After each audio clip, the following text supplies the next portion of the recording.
कृष्ण भक्त मीराबाई की सत्य घटना। एक बार इंग्लैंड के महाराजा ने अकबर को पत्र लिखते हुए पूछा, आपके भारत में सबसे सुंदर रूप से किस व्यक्ति का है। पत्र को पढ़कर अकबर विचार करने लगा कि सबसे सुंदर रूप किसका हो सकता है। उस समय तानसेन अकबर नज़दीक बैठे हुए थे। अकबर ने तानसेन से पूछा कि तानसेन, क्या तुम्हें पता है कि इस भारत में सबसे सुंदर रूप किसका है। तानसेन कहने लगे, हमारे भारत में सबसे सुंदर रूप तो वृंदावन के ग्वाले का है। अकबर ने पूछा, वह वृंदावन का ग्वाला कौन है। तानसेन ने कहा कि भगवान श्री कृष्ण हैं। यह सुनकर अकबर ने पत्र में भगवान श्री कृष्ण का नाम लिखकर वह पत्र इंग्लैंड की ओर रवाना कर दिया। समय बीतता गया। एक दिन अकबर ने तानसेन से पूछा, तानसेन, कि तुम कहते हो कि भगवान का रूप बड़ा प्यारा है और सारी दुनिया उनसे प्यार करती है, तो मुझे यह बताओ कि क्या ऐसा भी कोई इंसान है जिससे भगवान भी प्यार करते हों। तब तानसेन ने कहा, अवश्य है, इस दुनिया में बहुत सारे ऐसे इंसान हैं जिनसे भगवान प्यार करते हैं। तानसेन की बातें सुनकर अकबर ने कहा, मैं ऐसा नहीं मानता। तुम अपनी बात को प्रमाणित करने के लिए मुझे किसी ऐसे इंसान के दर्शन कराओ। तानसेन कहने लगा कि ठीक है, मैं आपको अवश्य ले चलूँगा, परंतु इसके लिए आपको राजा के रूप में नहीं बल्कि रूप बदल कर मेरे साथ चलना होगा। अकबर तो सम्राट था, लेकिन अब वह देखना चाहता था कि ऐसा कौन इंसान है जिसे भगवान प्यार करते हैं। इसलिए वह बोला, मैं उनके दर्शन करने के लिए अपना रूप बदलने को तैयार हूँ। इस प्रकार तानसेन और अकबर ने अपना रूप परिवर्तित कर लिया। अब वह दोनों धीरे धीरे दिल्ली से चलते हुए चित्तौड़ तक चले गए। चित्तौड़ पहुंचकर उन्होंने लोगों से पूछा कि यहाँ भक्त मीराबाई का महल कहाँ है। किसी ने बताया, वह तो दूर एक महल दिखाई दे रहा है, वहाँ पर भक्त मीराबाई रहती हैं। वह दोनों साधु का भेष बनाकर जैसे ही मीरा के महल में जाने वाले थे, तभी कुछ लोगों ने उन्हें यह कहकर महल में अंदर जाने से रोक दिया कि आप अंदर नहीं जा सकते। इस तरह रोके जाने पर वह बोले कि हम भक्त मीरा के दर्शन के लिए बड़ी दूर से चलकर आए हैं, हमें उनके दर्शन करने हैं। महल के बाहर खड़े सैनिक कहने लगे कि आप महल में मीराबाई से नहीं मिल पाएंगे, क्योंकि मीराबाई यहाँ नहीं रहती हैं। वह तो सारा दिन गिरधर गोपाल के मंदिर में पड़ी रहती हैं। अगर आप लोगों ने उनके दर्शन करने हैं तो वहाँ मंदिर में चले जाओ। उस सिपाही की बात सुनकर अकबर और तानसेन गिरधर गोपाल के मंदिर में आ गए। जैसे ही वे मंदिर में पहुँचे, उन्होंने देखा कि एक छोर पर बैठी मीरा अपने आँखों से आंसू बहा रही थी। उसकी यह अवस्था देखकर अकबर दंग रह गया। वह मीरा का तेज देखकर हैरान हो गया। वह सोचने लगा कि एक साधारण इंसान में इतना तेज कैसे हो सकता है। तानसेन की बातें सुनकर मानकर वह मंदिर के एक कोने में बैठ गया। अकबर ने तानसेन से कहा कि मुझे मीरा के बारे में बताओ। तब तानसेन ने कहा कि यूँ तो कृष्ण भगवान की कई गोपियाँ हुआ करती थीं, लेकिन कृष्ण के प्रति मीरा के प्रेम कुछ अलग ही मायने थे। मीराबाई भक्ति और प्रेम की एक ऐसी मिसाल मानी जाती हैं जिन्होंने अपना पूरा जीवन कृष्ण दर्शन के लिए समर्पित कर दिया है। मीरा कृष्ण की बहुत बड़ी भक्त थी। जब वह 4 वर्ष की थी, तब उन्होंने अपने घर के पास हो रहे एक विवाह को देखकर बेहद मासूमियत के साथ अपनी माँ से पूछा था कि माँ, मेरा दूल्हा कौन होगा। मीरा के इस सवाल पर उनकी माँ ने मुस्कुराते हुए श्री कृष्ण की मूर्ति की तरफ इशारा करते हुए कहा था कि मेरी प्यारी मीरा, श्री कृष्ण तुम्हारे वर होंगे। इसके बाद से ही मीरा श्री कृष्ण को अपना स्वामी मानकर उनके प्रेम में विलीन हो गई। कुछ समय बाद ही मीरा की माँ का निधन हो गया। जब मीरा बड़ी हुई तो उनके मन में ये विश्वास था कि श्री कृष्ण उनसे शादी करने जरूर आएंगे। मीरा बेहद खूबसूरत और स्वभाव की कोमल थी। वे बहुत सुरीली आवाज़ में गाना गाती थी। लेकिन मीरा की शादी मेवाड़ के महाराणा सांगा के पुत्र राणा से हुई। मीरा ये शादी नहीं करना चाहती थी, लेकिन उनके परिवार के जोर देने पर उन्हें ये शादी करनी पड़ी। माना जाता है कि शादी के बाद भी मीरा का प्रेम कृष्ण के लिए कम नहीं हुआ। विदाई के समय श्री कृष्ण की वही मूर्ति अपने साथ लेकर गईं जिसे उनकी माँ ने उनका दूल्हा बताया था। शादी के बाद मीरा ससुराल के काम काज पूरा करने के बाद रोजाना कृष्ण के मंदिर जाया करती थी। वहाँ जाकर वह श्री कृष्ण की मूर्ति की पूजा करती, उनके लिए मधुर आवाज़ में भजन गाती और नृत्य भी करती थी। मीरा कृष्ण के लिए प्रेम उसकी ससुराल वालों को बिल्कुल पसंद नहीं था। उनकी सास ने उन्हें दुर्गा माँ की आराधना करने पर जोर दिया, क्योंकि उनके ससुराल वालों के श्री कृष्ण की आराधना से रोकने पर मीरा ने साफ कह दिया कि मैं पहले ही अपना जीवन कृष्ण के नाम कर चुकी हूँ। मंदिर में बैठे तानसेन जी अकबर को यह सब बता ही रहे थे कि इतने में भक्त मीरा के नेत्र खुले। उसने देखा कि 2 साधु मेरे पास आए हैं। उसने बड़े इज्जत मान के साथ उन दोनों महापुरुषों की सेवा की। अकबर तो शांत रहा, लेकिन तानसेन ने मीराबाई से कहा कि मुझे भजन गाना आता है, क्या मैं आपके गिरधर गोपाल को एक भजन सुना सकता हूँ? मीरा ने कहा, अवश्य सुनाइए। तानसेन ने एक बड़ा ही सुंदर भजन गाया। उस भजन को सुनकर मीरा और अत्यधिक प्रसन्न हो गई। अकबर और तानसेन के वेश बदलकर चित्तौड़गढ़ के मंदिर में मीरा के गाने सुनने की घटना ने मीरा का जीवन पूरी तरह बदल दिया। जब वह दोनों जाने वाले थे, तभी अकबर के मन में एक विचार आया। अकबर ने मीरा के पवित्र चरण छूकर कीमती जवाहरात की माला कृष्ण की मूर्ति के आगे रख दी। मीरा कहने लगी, इसकी आवश्यकता नहीं है, मेरे गिरधर गोपाल को सिर्फ भक्ति और प्रेम चाहिए। वह मोतियों की माला अपने साथ वापस लेकर जाओ। तब अकबर जिद करता हुआ कहने लगा, मेरी इच्छा है कि मैं इसे भगवान गिरधर गोपाल के चरणों में भेंट कर दूं। वह अपनी कीमती माला गिरधर गोपाल के चरणों में रखकर वापस चला गया। अकबर के जाने के बाद मीराबाई ने माला को सफाई कर भगवान श्री कृष्ण के हाथों में चढ़ा दिया। तब वह माला श्री कृष्ण के अंगों पर चढ़ी तो धीरे धीरे इसकी चर्चा चारों ओर फैल गई। उसे देखने के लिए बहुत से लोग आने लगे। उन्हीं दिनों मीरा की ननद उदाबाई भी वहां आई। जब उसने वह महंगी मोतियों की माला देखी तो वह हैरान हो गई और सोचने लगी कि अवश्य कोई राजा यहाँ पर आया है। इसके बाद मीरा की ननद उदाबाई ने उन्हें बदनाम करने की भी कोशिश की।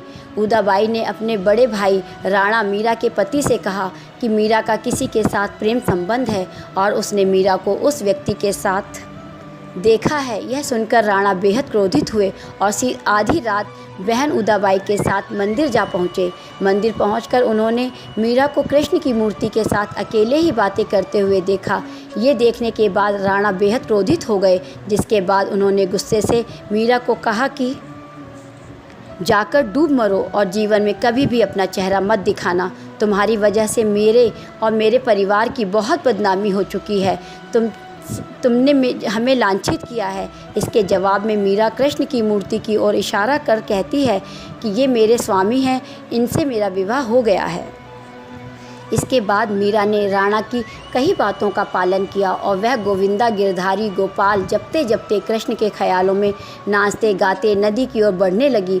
जैसे ही मीरा ने नदी में कूदने की कोशिश की, पीछे से किसी ने उनके हाथ को थाम लिया और वह गिरने से बच गई। मीरा ने मुड़कर देखा तो अपने कृष्ण को पाया। कृष्ण को अपने पास देखकर मीरा को विश्वास नहीं हुआ और वह कृष्ण की गोद में बेहोश होकर गिर पड़ी। मीरा के इस कृष्ण प्रेम को देखकर राणा का दिल टूट जाता है, लेकिन फिर भी वह पूरी श्रद्धा से अपना पति धर्म निभाते हैं और आखिरी सांस तक मीरा का साथ देते हैं। मीरा का देवर विक्रमादित्य चित्तौड़गढ़ के नए राजा के रूप में चुना गया है। उनको कृष्ण के प्रति मीरा की भक्ति और लोगों के साथ मीरा का मेलजोल पसंद नहीं था। ननद उदाबाई ने महंगी मोतियों की माला की बात राणा विक्रम को भी बताई। उसने अपने भाई राणा विक्रम को कहा कि मैंने देखा है कोई व्यक्ति मीरा के गिरधर गोपाल को माला चढ़ा कर गया है, आप जाकर पता लगाओ कि वह कौन है। राणा विक्रम तो वैसे ही मीरा से द्वेष भाव रखता था। वह जल्दी से गिरधर गोपाल के मंदिर में आया और उसने वह मोतियों की माला देखी। जब उसने माला के नज़दीक पहुंचकर उसे खींचने की कोशिश की, तभी अचानक वह माला टूटकर फिर मीरा के नज़दीक आकर गिरी। राणा विक्रम ने यह चमत्कार देखा, परंतु कुछ समझ न पाया। यह चमत्कार देखने के बाद भी उसका मन भक्ति से नहीं भरा। उसने मीरा से वह माला खींच ली और उसे अपने महल में ले आया। महल में आकर जब उसने उस माला को देखा तो वह यह देखकर हैरान रह गया कि माला के हर मोती पर अकबर का नाम लिखा हुआ था। वह मन से क्रोधित होकर सोचने लगता है कि हमारे महल की महारानी मीराबाई हमारे दुश्मनों से मिल गई हैं, इसीलिए उसने अकबर की यह माला स्वीकार कर ली है। उस समय आपस में शत्रुता होने के कारण राजपूतों और मुग़लों का झगड़ा चलता रहता था। अब अकबर के इस हार को देखकर राणा का क्रोध और अधिक बढ़ गया। उसने विचार किया कि अब मैं मीरा को यहाँ से भगा दूंगा या फिर उसे मारकर समाप्त कर दूंगा। उसने पहले भी मीरा को मारने के लिए बहुत बार प्रयास किए हैं। एक बार उन्होंने मीरा को मारने के लिए फूलों के हार की एक टोकरी भेजी थी जिसके अंदर जहरीला सांप था। मीरा ने जैसे ही टोकरी खोलकर देखा तो उसमें कृष्ण की एक खूबसूरत मूर्ति फूलों के हार के साथ पाई। राणा को यह बात पता थी कि मीरा को मारने का मेरा कोई भी प्रयास सफल नहीं हो पाएगा। उसने बड़ी युक्ति से एक उपाय निकाला। उसने मन में सोचा कि यह जो गिरधर गोपाल है यही मीरा की शक्ति है।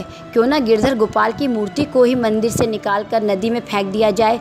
जैसे ही वह मूर्ति डूब जाएगी उसे देखकर मीरा भी अपने प्राणों को नदी में समाप्त कर देगी। ऐसा विचार कर वह क्रोधित हो मीरा के मंदिर में आया। मंदिर में पहुंचकर उसने गिरधर गोपाल की मूर्ति को अपने हाथों में उठाने की कोशिश की। काफ़ी प्रयास करने के बाद भी जब वह मूर्ति टस से मस नहीं हुई तो राणा ने क्रोधित 3-4 सिपाहियों को और लगाया। उन्होंने मिलकर उस मूर्ति को मंदिर से निकालकर चित्तौड़ के तालाब में फेंक दिया। जैसे ही वह मूर्ति फेंकी गई मीरा के प्राण कंठ में आ गए। भक्त भगवान के बिना कैसे रह सकता था। कहते हैं कि तालाब में वह मूर्ति फेंकी गई, उसी तालाब में मीरा ने भी छलांग लगा दी। जैसे ही मीरा ने उस तालाब में छलांग लगाई कहते हैं कि गिरधर की मूर्ति मीरा के हाथों में आ गई। इसके साथ ही एक चमत्कार और हुआ। यह इतना अलौकिक चमत्कार था कि जिसके विषय में राणा ने सोचा भी नहीं था। मीरा ने चित्तौड़ के तालाब में छलांग लगाई थी। उसे निकालना तो चित्तौड़ के ही तालाब से था, लेकिन वह जाकर निकली वृंदावन की यमुना नदी के अंदर से, जहाँ पर भगवान श्री कृष्ण का निवास था। जब मीरा ने बाहर निकलकर देखा तो वह यह देखकर हैरान हो गई कि वह डूबी तो चित्तौड़ के तालाब में थी और निकल यहाँ वृंदावन के यमुना नदी से रही थी। वह समझ गई कि यह भगवान का ही प्रताप है। वह मूर्ति को लेकर बाहर आई और अब वह वृंदावन में रहकर ही भगवान की उपासना करने लगी। जब यह बात राणा विक्रम को पता चली तो वह बहुत ही क्रोधित हुआ। उसने मीरा को पुनः चित्तौड़ लाने के लिए बहुत प्रयास किए। वह नहीं चाहता था कि समाज में उसकी बुराई हो। लोग इस प्रकार कहें कि राणा सांगा की पुत्रवधू वृंदावन में संतों के साथ भक्ति कर रही है। राणा विक्रम चाहता था कि मैं किसी तरह मीरा को पुनः अपने महल में लेकर आऊं और महल में लाकर उसे अनेक प्रकार की यातनाएं दूं और मीरा की भक्ति में विघ्न डालूं। उसका यह प्रयास भी सफल हुआ। वह किसी प्रकार मनाकर मीरा को अपने महल में ले आया। उसने मीरा की भक्ति में विघ्न डालने के बड़े प्रयास किए। जब मीरा को मारने की कोशिश हद से ज़्यादा बढ़ गई तो मीरा ने तुलसीदास को एक खत लिखकर उनसे उनकी राय मांगी। उन्होंने लिखा कि इस स्थान पर रहकर मेरी भक्ति में बड़े विघ्न आते हैं। आप कोई और उपाय बताएं जिससे मेरी भक्ति सफल हो सके। तुलसीदास ने जवाब में लिखा कि उन्हें त्याग दो जो तुम्हें नहीं समझ सकते। भगवान के लिए प्रेम ही सच्चा प्रेम होता है। दूसरे रिश्ते झूठे और वक्ती होते हैं। श्री तुलसीदास जी महाराज की बातें मानकर मीरा अब द्वारिका आ गई। जैसे ही मीरा ने चित्तौड़ का त्याग किया कहते हैं चित्तौड़ में दुखों का पहाड़ टूट पड़ा। आए दिन मुग़लों की सेनाएं चित्तौड़ पर हमला करने लगी। मुग़लों के बार बार हमलों से लोग परेशान हो गए। कईयों के घर उजड़ गए, कईयों के सुहाग नहीं रहे। ब्राह्मणों ने आकर राणा विक्रम से कहा कि अब आप प्रयास करो, किसी तरह भक्त मीरा को मनाकर वापस ले आओ, अन्यथा हमारा चित्तौड़ बर्बाद हो जाएगा। राणा ने ब्राह्मणों की बात मानकर कुछ विद्वान ब्राह्मणों को मीरा को मनाने के लिए द्वारिकापुरी भेजा। ब्राह्मणों की बात सुनकर मीरा ने कहा अब मेरा स्थान यही है, अब मैं यहीं रहकर अपना परमात्मा की भक्ति करूंगी। ब्राह्मण कहने लगे कि जब तक तुम हमारे साथ नहीं चलोगी हम यहाँ से नहीं जाएंगे, ना ही हम भोजन करेंगे और ना ही पानी पिएंगे। उनकी यह हट भरी बातें सुनकर मीरा कहने लगी कि अगर ऐसी बात है तो ठीक है, मैं अपने परमात्मा से पूछ कर आती हूँ। वह जैसे ही आज्ञा देंगे मैं वैसा ही करूँगी। कहते हैं मीरा भगवान के नज़दीक गई और रोते हुए कहने लगी कि क्या आप मुझे फिर से उसी बंधन में डालना चाहते हो? आप नहीं चाहते मैं आपके साथ ही रहूं? आपकी भक्ति के बिना रहने से तो अच्छा है कि मैं अपने प्राण त्याग दूं। मुझे अपने प्राणों का त्याग कर आपके अंदर ही समा जाना है। मेरे ऊपर इतनी कृपा करो, मेरा यह जीवन आपके ऊपर ही सर्वस्व अर्पित हो जाए। इस प्रकार मीरा सच्चे हृदय से परमात्मा की प्रार्थना करने लगी। माना जाता है कि कृष्ण को पुकारते ही मीरा में एक तरह का प्रकाश उत्पन्न हुआ और मंदिर के कपाट खुद से ही बंद हो गए। जब कपाट खुलते हैं तो मीरा की चुनरी कृष्ण भगवान की मूर्ति पर लिपटी हुई होती है, लेकिन मंदिर में मीरा नहीं होती। सिर्फ मीरा और उनकी बांसुरी की आवाज़ सुनाई देती है। माना जाता है कि मीरा कृष्ण की मूर्ति में ही समा गई थी। लोग भागते हुए मंदिर में आए, यह देखकर हैरान हो गए कि मीरा कहाँ गायब हो गई। जब उन्होंने मीरा की चुनरी कृष्ण भगवान की मूर्ति पर लिपटी हुई देखी तो वह सोच रहे थे कि यहाँ क्या हुआ है। तभी मूर्ति में से आवाज़ आई कि भक्त मीरा मेरे अंदर ही समा गई हैं, अब वह चित्तौड़ नहीं जा सकती।